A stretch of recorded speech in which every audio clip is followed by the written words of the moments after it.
Iran മിസൈലുകൾ Gulf രാജ്യങ്ങളിലേക്ക് വന്നുകൊണ്ടിരിക്കുകയാണ്. ഈ സമയത്ത് ഇറാനെ അനുകൂലിക്കണോ പ്രതികൂലിക്കണോ? ഈ ട്രാപ്പിൽ നിങ്ങൾ പെടുന്നതിന് മുമ്പ് ഞാൻ പറയുന്ന ഒന്ന് രണ്ട് കാര്യങ്ങൾ ശ്രദ്ധിക്കാം. 1948 മെയ് 14 സയണിസ്റ്റുകൾ അറബികളുടെ നാട്ടിൽ വന്ന് ഇസ്രായേൽ എന്ന രാജ്യം സ്ഥാപിക്കുന്നു. ഐക്യകണ്ഠേന ഈ വിഷയത്തെ എതിർത്തുകൊണ്ട് അറബ് രാഷ്ട്രങ്ങൾ ഇസ്രായേലിനെതിരെ യുദ്ധം പ്രഖ്യാപിക്കുന്നു. യുദ്ധത്തിൽ അറബികൾ പരാജയപ്പെട്ടുവെങ്കിലും അത് മുന്നോട്ട് വെച്ച ഒരു കാര്യമുണ്ടായിരുന്നു. ഞങ്ങളുടെ ഇടയിൽ പല രീതിയിലുള്ള ഭിന്നതകൾ ഉണ്ടെങ്കിലും ഈ വിഷയത്തിൽ ഞങ്ങൾ ഒറ്റക്കെട്ടാണ്. കാലം പിന്നെ ഒരുപാട് മുന്നോട്ട് പോയി. 2026 ഫെബ്രുവരി 28 ഇസ്രായേൽ ടെഹ്റാന്റെ മേൽ ബോംബുകൾ വർഷിക്കുന്നു. ഒരു സ്കൂളിൽ നിന്ന് മാത്രം 165 പിഞ്ചു കുഞ്ഞുങ്ങളാണ് ചുട്ടരിക്കപ്പെട്ടത്. ആ നാട്ടിലെ പ്രധാനപ്പെട്ട നേതാക്കളും ഈ ആക്രമണത്തിൽ കൊല്ലപ്പെട്ടു. ഇത്തവണ അറബ് രാഷ്ട്രങ്ങൾ മൗനം പാലിച്ചു എന്നും മാത്രമല്ല, ഇസ്രായേലിനെ ഏത് വിധേനയും സംരക്ഷിക്കാൻ പ്രതിജ്ഞാബദ്ധരായിട്ടുള്ള അമേരിക്കക്ക് വേണ്ട സഹായ സഹകരണങ്ങൾ ചെയ്തു കൊടുത്തു. യഥാർത്ഥത്തിൽ പശ്ചിമേഷ്യയിൽ സംഭവിച്ചത് എന്താണെന്ന് മനസ്സിലാക്കണമെന്നുണ്ടെങ്കിൽ ഞാൻ പറയുന്ന 2-3 സംഭവങ്ങൾ നോക്കുക.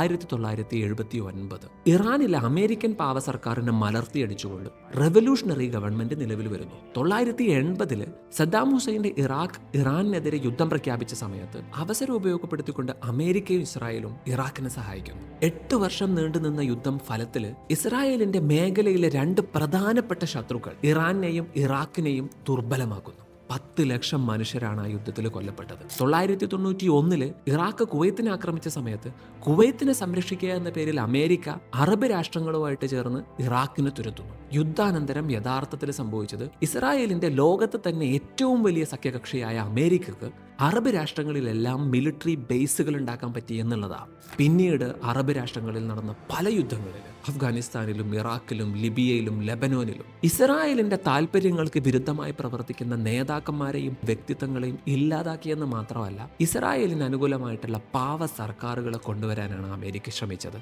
2026 എത്തിയിരിക്കുന്ന നമ്മൾ ഇപ്പോൾ ഇസ്രായേൽ ചെയ്യുന്നത് അവരെ എതിരിട്ടുകൊണ്ടിരിക്കുന്ന ഇറാനെ തുരത്തുക എന്നുള്ളതാണ്. ഇറാൻ ഇതുവരെ ചെയ്ത പ്രവർത്തനങ്ങൾ വിലയിരുത്തുന്നതിന് പകരം നമ്മൾ യഥാർത്ഥത്തിൽ ചെയ്യേണ്ടത് ജൂത ലോബികൾ മുസ്ലിങ്ങൾക്കിടയിലുള്ള ഭിന്നതയെ ഏത് രീതിയിലാണ് ഉപയോഗപ്പെടുത്തുന്നത് എന്ന് മനസ്സിലാക്കുകയാണ്. ഇത് മനസ്സിലാവുമ്പോഴേ യഥാർത്ഥത്തിൽ ഇന്ന് പശ്ചിമേഷ്യയിൽ എന്താണ് സംഭവിക്കുന്നത് എന്ന് മനസ്സിലാക്കാൻ സാധിക്കുകയുള്ളൂ.